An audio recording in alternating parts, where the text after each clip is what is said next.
Salut la team, j'espère que tu vas bien. Je sors du sport, je rentre chez moi. Il est tôt, on est de retour à Dubaï et on va enchaîner cette semaine avec plein de rendez-vous, plein de choses importantes. J'ai plein de choses à te dire, à te montrer.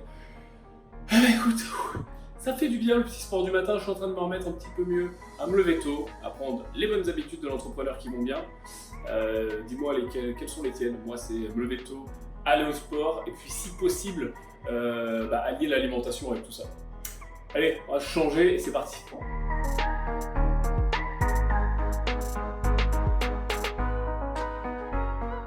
Hello Insta, j'espère que tu vas bien. Je te souhaite un gros lundi matin. J'ai un rendez-vous d'introduction avec un milliardaire. Écoute, advienne que pourra, je me sens plutôt bien. C'est cool de pouvoir rencontrer des gens comme ça. Et c'est vrai que Dubaï, c'est un bon endroit pour rencontrer des gens comme ça. On fera du business, on n'en fera pas, on sait pas, mais en tout cas, tu gagnes et tu apprends vachement plus vite, quoi. Au contact de gens qu'on fait mieux que toi, plus vite.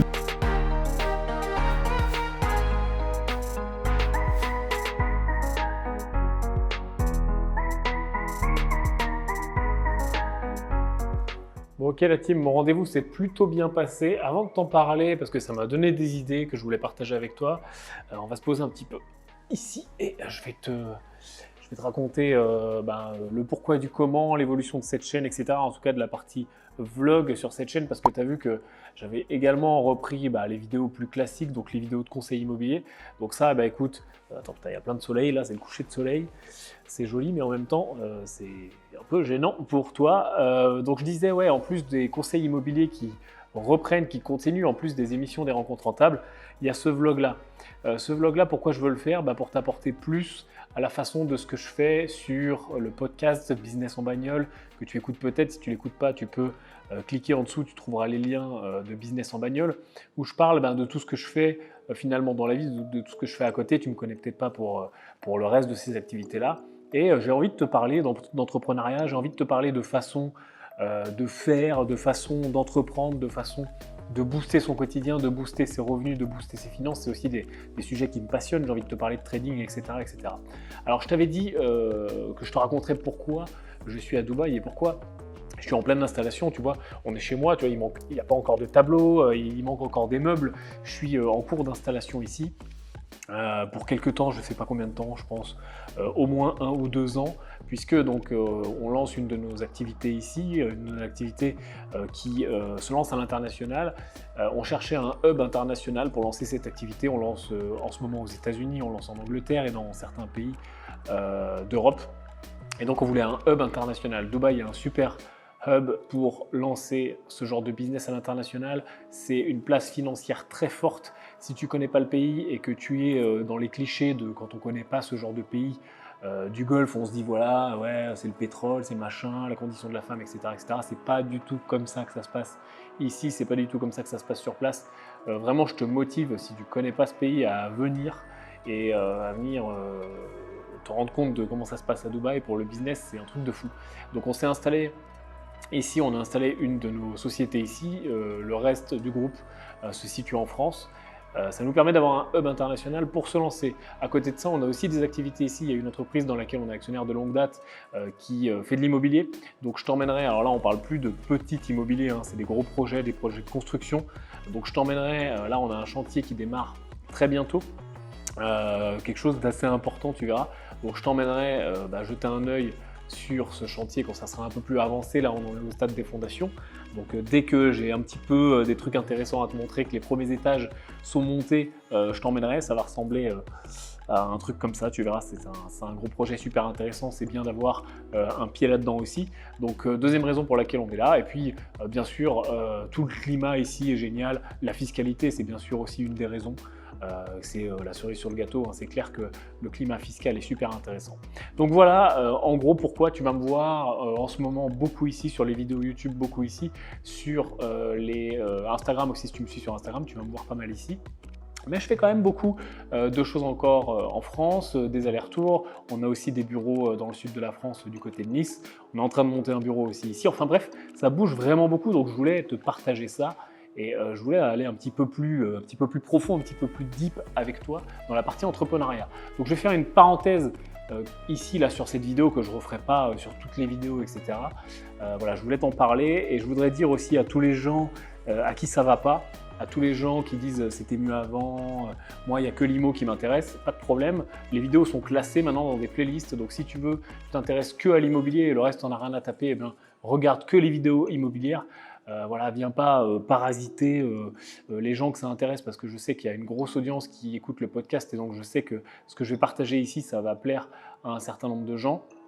Et voilà, si tu es vraiment dans la case hater, genre tu es là juste pour stalker, pour insulter, pour dire ouais, c'est pas vrai, c'est gros, c'est machin, tu triches, tu manges, j'en sais rien, tout ce que tu veux, perds pas ton temps, quoi. C'est-à-dire que faut que tu comprennes que je lis même pas tes commentaires, tu vois. Je m'amuse pas à perdre du temps à lire tous les commentaires sur YouTube et puis à me sentir touché, tu vois, j'ai rien à prouver du tout. Tu verras que je vais t'emmener dans certains projets que je te montrais pas avant. Tu l'as vu dans un vlog un petit peu avant, je crois, il y a 1 ou 2 épisodes. Je t'ai emmené sur un projet de marchand de biens qu'on est en train de faire dans le sud. On en a d'autres en France, on en a aussi autour du monde. Je vais t'emmener un petit peu plus dans ma vie. Voilà, je ne sais pas encore quel niveau je vais trouver parce que tu sais, c'est pas extrêmement facile pour moi d'arriver à jauger ce que j'ai envie de montrer, pas montrer, etc., etc. Mais je vais t'emmener un petit peu plus. Donc vraiment, si tu es positif et si tu as envie d'avancer avec moi, tu es vraiment le bienvenu ici. Et puis si vraiment tu es juste un hater comme il y en a certains en mode jalousie ou en mode pas constructif, bah, écoute, perds pas ton temps. Enfin voilà, il n'y a que toi qui... J'ai jamais compris ça, tu sais, de rentrer dans des polémiques et de commenter des dizaines de commentaires. En fait, il n'y a que toi tu perds ton temps, quoi. Monte une boîte, ça sera plus efficace. Bon, ce que je te propose, il y a un super coucher de soleil de malade. Je te propose qu'on aille marcher un petit peu et je vais te raconter un petit peu plus en détail ce rendez-vous que j'ai eu l'autre jour et puis te donner 2-3 conseils autour de ça. Et puis voilà, on continue ensemble, quoi. Maintenant que les points sont faits, les points sur les i, allez, c'est parti, tiens.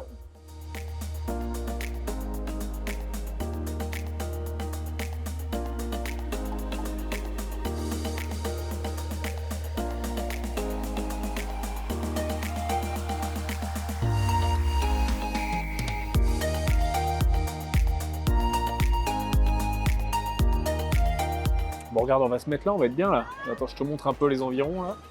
Hop. C'est le Hilton à côté de chez moi, je viens assez souvent boire un coup.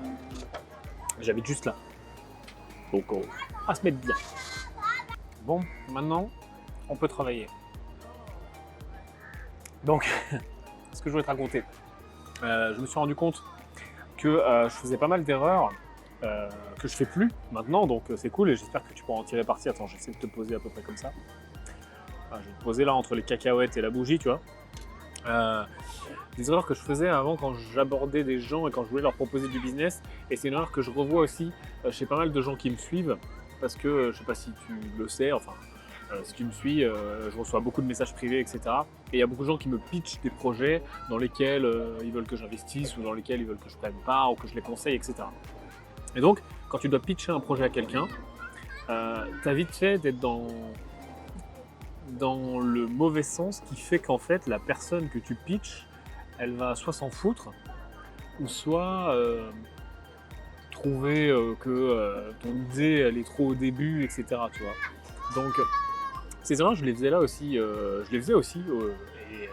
et là sur le rendez-vous en question, celui de l'autre jour là, donc avec un mec qui est vraiment très solide au niveau financier. Très solide aussi au niveau entrepreneurial, avec vraiment une tête bien faite, un esprit qui cogite bien. J'avais pas trop droit à l'erreur de ce genre d'écueil en fait. Donc première chose que je te conseille, c'est en début de rendez-vous pitch, ou début de, même que ça soit que tu fasses un contact téléphonique ou un rendez-vous en dur, alors c'est mieux de faire un rendez-vous visuel, c'est toujours mieux. En fait tu pitches pas. C'est-à-dire que tu viens, tu t'assois, tu dis 2-3 banalités, bienvenue, etc. Et tu vas écouter la personne en face, ok ? Écoute-la pourquoi elle est là. Parce que si elle a accepté un rendez-vous avec toi, que ce qui soit téléphonique ou réel ou Skype ou ce que tu veux, c'est que cette personne en face de toi, elle a des besoins. Et juste d'écouter les besoins, ça change tout. Et d'ailleurs, je suis en train de faire, je pense, un parallèle avec l'immobilier. Quand tu écoutes les besoins de ton vendeur, ça change tout. Parce qu'un vendeur qui vend, derrière sa vente, il y a une histoire, tu vois. Ça peut être mamie qui veut aller dans le sud pour rejoindre ses petits-enfants, ça peut être une mutation professionnelle, bref, peu importe. Écoute l'histoire de la personne. Donc pose des questions ouvertes. Alors, pourquoi vous êtes là? Qu'est-ce qui vous intéresse dans notre projet? Tu vois, regarde, cette question-là, toute simple. Qu'est-ce qui vous intéresse dans votre projet? Pour le cerveau, ça sous-entend non pas que c'est toi qui as besoin, mais que c'est lui. Qu'est-ce qui vous intéresse dans notre projet? Ça veut dire que tu es en train de le pré-framer pour que le mec se dise c'est un projet qui m'intéresse. Attends, il y a un gamin qui crie, j'espère que ça te dérange pas trop. Donc, pose des questions ouvertes, intéresse-toi à la personne pour qu'elle te dise, elle, ce qui l'intéresse, pourquoi elle est là, pourquoi ce genre de projet l'intéresse, pourquoi elle s'intéresse à ce secteur d'activité. Donc là, c'était notre projet autour du trading, autour de l'algorithmique et autour de la création de fonds pour gérer des grosses sommes avec des traders autour du monde. Et donc, le but, c'est déjà vraiment comprendre pourquoi la personne est là. Et vraiment, ça change tout. Et il y a un icebreaker qui fonctionne bien. Parce qu'au début, c'est peut-être un petit peu dur d'arriver, de se poser et de dire alors qu'est-ce qui vous intéresse dans notre projet, tu vois, c'est un petit peu... Il y a un icebreaker qui fonctionne bien, c'est de se présenter tout simplement. De commencer le rendez-vous de façon un peu formelle en disant voilà, on est là, on a 1 heure devant nous. Ce que je vous propose, c'est qu'avant toute chose, pour qu'on se connaisse un peu mieux, c'est qu'on se présente, qu'on présente notre parcours, etc.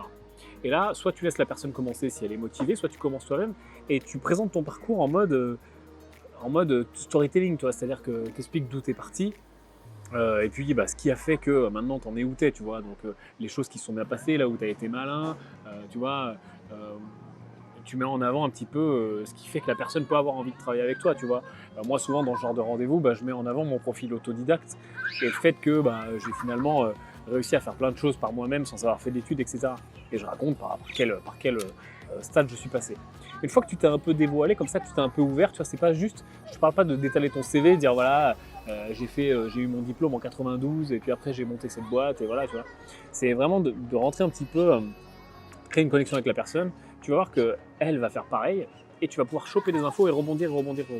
Et vraiment comme ça a l'air super bateau ce que je dis, mais ça fait une vraie différence dans un pitch ensuite. Parce que après tu vas savoir plus précisément pourquoi elle est là, ce qu'elle a vécu, quel est son projet, est-ce qu'elle a vu des concurrents, etc. Tu vois, moi, avant même de commencer à pitcher, je savais déjà que le mec, quel concurrent il avait vu, quelle personne il avait sollicité, ce qu'il voulait faire précisément, combien à peu près il était prêt à investir, ou en tout cas avec combien il était prêt à partir, etc. etc.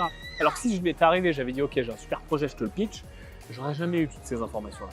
Donc vraiment que tu veuilles pitcher à distance, par téléphone, par Skype, etc. Pense à ça, voilà. Et en sortant du rendez-vous, je me suis dit putain, faut que je raconte ça à la team parce que je sais qu'il y a plein de chefs d'entreprise et je sais que si tu regardes cette partie vlog et la partie business en bagnole, je vais arrêter de te le placer en pub à chaque fois, je te rassure. Et voilà, mais c'est un peu ma référence aussi parce que j'essaie de transposer ce qu'on fait business en bagnole version vidéo. D'ailleurs, je vais te laisser là tout de suite parce que regarde, je me sens pas très bien parce que les cacahuètes, elles m'irritent un peu. Et je vais aller tourner un épisode de Business en bagnole, aller enregistrer, c'est pas une blague, puisque maintenant c'est tous les mercredis, donc je vais faire ça maintenant. Tu vois, c'était mon échauffement, donc je te dis à tout à l'heure.